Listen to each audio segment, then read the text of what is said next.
भ भटजीतला, भ भाकरीतला कहाणी जो आमच्या जीवनासोबत जोडलेला गेलेला आहे. आणि भ भटजीतला म्हटलं की आपल्या समोर ते चित्र येतं. एक जानवं घातलेला माणूस आहे, एवढी मोठी शेंडी आहे. म्हणजे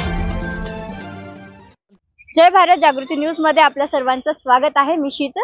आपण पाहू शकता आता मी पिंपरी येथील भीमसृष्टी म्हणजे डॉक्टर बाबासाहेब आंबेडकरांच्या पुतळ्याच्या समवेत आपण आहोत. आणि आज 26 जानेवारी म्हणजे काय नेमकं हे खरंच आपल्या भारतीयांना अद्याप माहिती नाही असंच वाटतं. तर आज आपण जाणून घेणार आहोत की एकूण 26 जानेवारी आणि 15 ऑगस्ट या 2 दिवसाचं महत्त्व आणि यामधला फरक. तर आज आपल्या सोबत आहेत ज्येष्ठ विचारवंत वाकोडे सर. तर आपण त्याच्यासोबत बातचीत करूया. चला तर मग.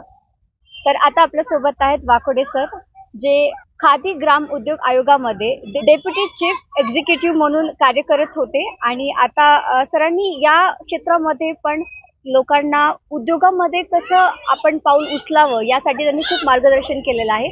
आणि आता सर मुमेंट 21 मध्ये DRC मेंबर देखील आहेत. तर सर माझा तुम्हाला एक असा प्रश्न आहे की 26 जानेवारी म्हटलं की लोकांना फक्त झेंडावंदन आहे एवढंच आठवतं किंवा कळतं. आणि आपण जर 15 ऑगस्ट म्हटलं तरी लहान लेकरांना विचारा किंवा मोठ्यांना वयस्कर व्यक्तींना विचारा, त्यांच्या डोक्यामध्ये एवढंच होतं की हा आज पण झेंडावंदन आहे. म्हणजे या दोन्ही दिवशी आपण झेंडावंदन करतो, पण या दोन्ही दिवसाचं महत्त्व काय आहे आणि आपण का साजरा करतो आणि या दोन्ही दिनांमधील मुख्य मेन डिफरन्स काय आहे, याच्यामधला फरक काय आहे? खूप छान प्रश्न आहे. सर्वसामान्यांना याची जाणीव असायलाच पाहिजे होती. 15 ऑगस्ट 1947ला आपल्याला स्वातंत्र्य मिळालं. 1947 मध्ये आपण फक्त स्वतंत्र झालो, पण त्या स्वतंत्रतेला अबाधित ठेवण्यासाठी एक डिसिप्लिनरी तुम्हाला मी तर हे म्हणेन एक डिसिप्लिनरी ऍक्शन, एक त्याचा एक ढाचा तो बहाल झालेला आहे. आणि ज्यानुसार तुम्हाला सगळ्यांना ते हक्क मिळालेले आहे. नुसतं स्वातंत्र्य मिळून तुम्ही रस्त्यावर नाचला असता, पण त्या नाचण्याला काही बंद नसतं. नुसतं स्वातंत्र्य म्हणून तुम्ही घोषणा दिल्या असत्या, पण त्या घोषणा देण्याला म्हणजे तुम्ही किती बोलावं, कसं व्यक्त व्हावं, हे हक्क तुम्हाला संविधानाने दिलेला आहे. आणि म्हणूनच आपण म्हणतो की संविधान घरोघरी पोहोचला पाहिजे. संविधानाच्या माध्यमातून तुम्हाला तुमच्या हक्काची जाणीव होते. तुम्हाला हक्काचीच जाणीव होत नाही तर तुम्हाला तुमच्या कर्तव्याची सुद्धा जाणीव होते. कारण की देर इज अगेन वाज डिफरन्स. खूप लोक म्हणतात आम्हाला घटनेने हक्क दिलेले आहे. घटनेने हक्क दिलेला आहे, पण घटनेने जबाबदारी सुद्धा दिली आहे. एका जबाबदार नागरिकाची जबाबदारी तुम्हाला या राज्यघटनेने दिलेली आहे. आणि म्हणून 26 जानेवारी 1950ला ही बहाल केलेली आहे आणि आपण ती आज सेलिब्रेट करतो. ऑफकोर्स झेंडावंदन तेव्हाही करतो, झेंडावंदन आजही करतो. झेंडावंदन तेव्हा करतो तेव्हा प्रधानमंत्री देशाचा झेंडा फडकवतात आणि 26 जानेवारीला राष्ट्रपती आपल्या देशाचा झेंडा फडकवतात. आणि संविधानाच्या माध्यमातून तुम्हाला हक्क बहाल झाले आहे आणि कर्तव्याची जाणीव होते. धन्यवाद सर. खरंच यामधील काय फरक असतो मुळात 15 ऑगस्ट आणि 26 जानेवारी मधला सांगण्याबद्दल. तुम्ही जे हे सांगितलेलं आहे कदाचित खूप लोकांना माहिती नव्हतं याबद्दल, यामधला फरक. पण हा फरक हा जाणून बुजून कळू दिला जात नाही का? किंवा लहानपणापासूनच शाळेमध्ये हे सांगायला पाहिजे, शिकवायला पाहिजे, हे कुठेतरी चांगलं जात नाही असं तुम्हाला वाटतं का? अगदी बरोबर. आपण आपल्या शाळेच्या सिलेबसमध्ये संविधानाची उद्देशिका हे ठेवायला पाहिजे. नो डाऊट आता आपण सगळ्यांकडनं म्हणून घेतो, करून घेतो, पण हे म्हणून घेताना करून घेताना होतं काय, त्याला पण म्हणजे अशी एक ठराविक धर्माची, ठराविक लोकांच्या विचाराची झालर त्याला लावली गेली. म्हणून हे संविधान, म्हणून ही उद्देशिका सर्वसामान्यापर्यंत पोहोचू शकली. त्यात आपली सुद्धा चुकी आहे. खूपदा म्हणताना आपण म्हणतो की घटना माझ्या बापाने लिहिली, घटना असं झालं, आणि मग इतरांनी वाटत ठीक आहे बाबा तुझ्या बापाने लिहिली तर तुझ्याजवळ ठेव. तर आपलं जो प्रेझेंट करायचा जो म्हणजे वे होता तो मला असं वाटतं बरोबर नव्हता. कारण की आत्ता कुठे प्रवाहात येऊ लागले होते आणि त्या येऊ लागलेल्या प्रभावाला सध्याच्या धार्मिक वातावरणाने परत एक प्रकारची भिंत उभी केली. आणि अशा ह्याच्यात आपण अगदी जे काही नारे देतो त्यामध्ये मला असं वाटतं कुठेतरी सौम्यता, कुठेतरी त्यामध्ये थोडंसं मॉडिफिकेशन यायला पाहिजे. ऑफकोर्स आता लोक समजायला लागले, पण मधल्या पिरियडमध्ये आपला जो प्रखरवाद होतो आपल्या आपल्या घोषणांचा, आपल्या नाऱ्यांचा, की हे फक्त आमच्यासाठीच आहे, असा एक आभास झाला. आणि मग असा आभास झाल्यानंतर समाजात काही लोक असतात की ज्यांना वाटतं, मग ते मग ते अशा घोषणांचा फायदा घेतात, अशा नाऱ्यांचा फायदा घेतात आणि अशा नाऱ्यांचं उदात्तीकरण करून की मग समाजाला कसं कसं बाजूला ठेवायचं किंवा समाजात तेढ कशी निर्माण करायची किंवा समाज कसा विभागला जावो असं होतं. जसं उदाहरणार्थ सांगतो, नामांतराच्या चळवळीच्या वेळेला बघा, काही लोकांनी म्हटलं घरात नाही पीठ मागतात विद्यापीठ. मग आपण लोकांनी त्यावेळेला एवढं हे केलं की मग ठराविक लोकांचा विरोध करत गेला. एकदम विरोध केल्या गेल्यामुळे आपण त्या समूहाला सुद्धा आपल्यात सामावून घेऊ नाही शकलो. ठीक आहे, त्यावेळेला कोणी काही बोललं असेल, पण आजच्या याच्यामध्ये तो संदर्भ घेणं योग्य नाही. म्हणून वेळेनुसार आपण आपले संदर्भ सुद्धा बदलवायला पाहिजे. पण तसंच घटनेच्या बाबतीत जसं तुम्ही आता म्हणाला, आता पण शिक्षण जे मिळत आहे त्यामध्ये कुठेतरी बदल व्हायची गरज आहे. आपण आता पण पारंपरिक पद्धतीने आणि जुन्याच ज्या काही गोष्टी आहेत ते शिकत आलो आहोत.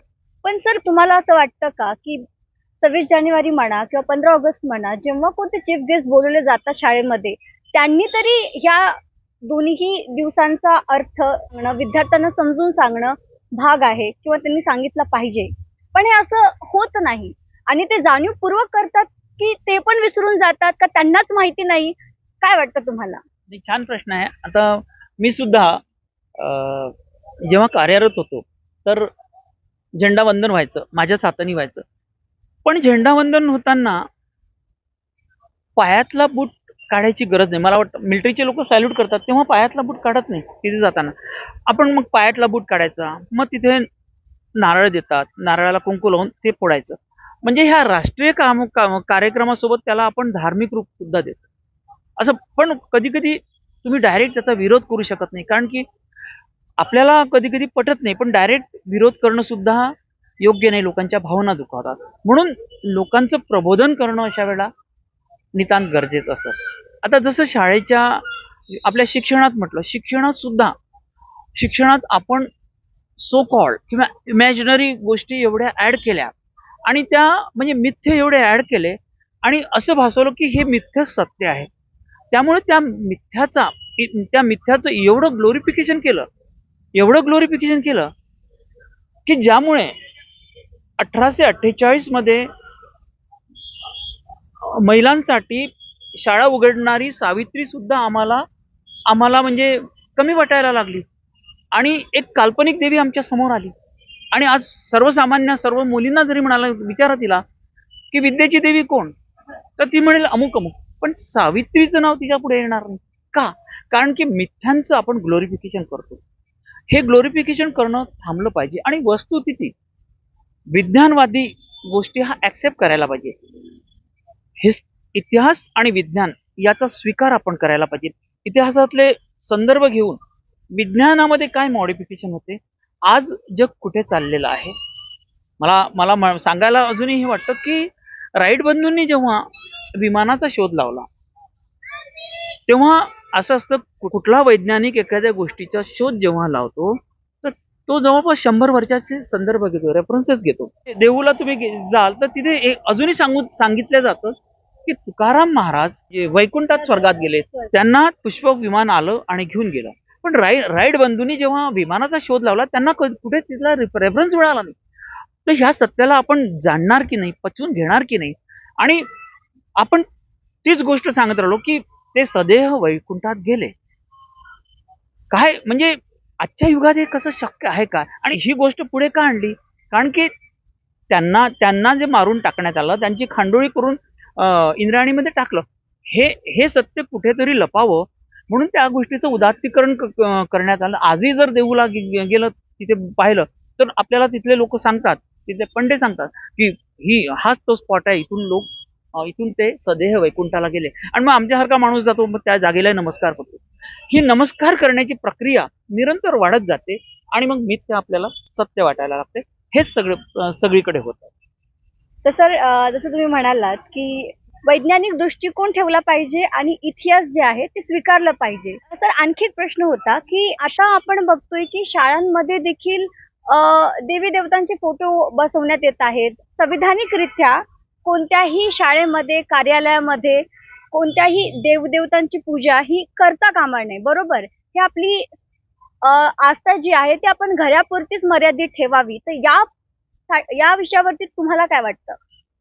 अगदी चांगला प्रश्न विचारला. अगदी सुरुवातीपासून आपण घेऊया. तुम्ही फोटोबद्दल बोललात, पण मी तर म्हणतोय की आपण सुरुवात आ ई पासून करतो, अ ब क पासून करतो. आपल्याला काय शिकवलं गेलं आहे की अ आगगाडीतला, भ भटजीतला, भ भाकरीतला कहाणी जो आमच्या जीवनासोबत जोडलेला गेलेला आहे. आणि भ भटजीतला म्हटलं की आपल्या समोर ते चित्र येतं. एक जानवं घातलेला माणूस आहे, एवढी मोठी शेंडी आहे. म्हणजे कुठेतरी तुमच्या आमच्या मनात भ हा कोरलेला असतो. जीवनाच्या म्हणजे जीवनाची वास्तवता किंवा जीवनाचा उदरनिर्वाह करण्यासाठी काय तुम्हाला भाकर हवी की मी सांगितलेली व्यक्ती हवी.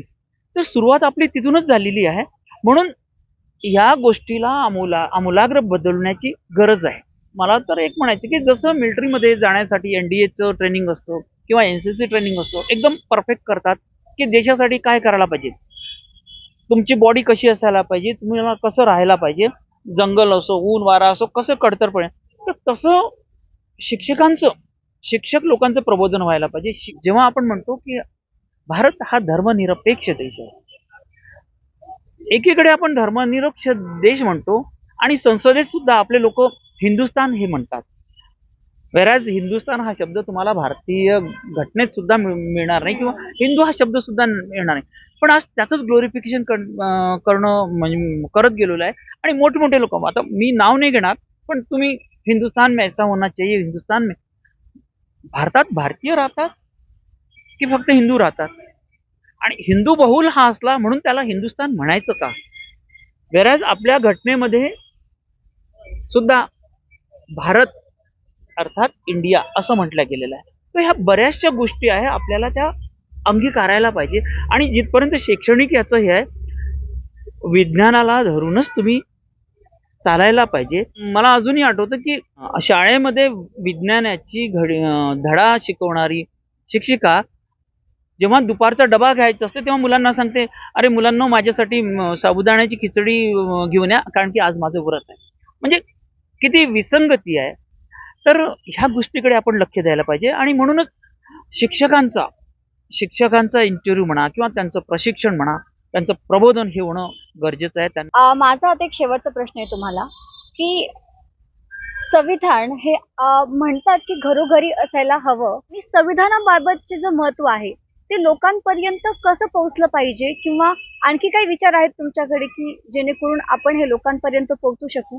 मला असं वाटतं की स्वातंत्र्यानंतर आणि गणतंत्रानंतर आपण फक्त हे सेलिब्रेट करण्यापुरतंच, भाषण देण्यापुरतंच तिथपर्यंत राहिलो की आमचं संविधान, आमचं स्वातंत्र्य, आमचं गणतंत्र. आपण लोकांपर्यंत हे पोहोचवण्यास कमी पडलो असं मला वाटतं. आपण ह्या संबंधी बरंच काही करू शकतो, पण परत एकदा घराघरात संविधान, घराघरात लोकशाही हे आपण नेण्याचा प्रयत्न केला पाहिजे. कारण की आज जे आहे लोकतंत्र नाही, हे धर्मतंत्र चाललेलं आहे सगळीकडे. म्हणजे लोकशाहीपेक्षा धर्मशाही आपल्या देशात चाललेली आहे.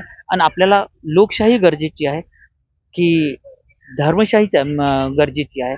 आपल्याला संविधान हवं आहे की आपल्याला पुराणवादी ग्रंथ पाहिजे, हे आपल्याला म्हणजे एक ॲनालिसिस करायची, म्हणजे विश्लेषण करण्याची गरज आहे.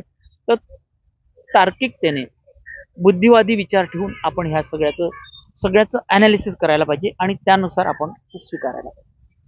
धन्यवाद सर, जागृती न्यूजला आपला वेळ दिल्याबद्दल धन्यवाद.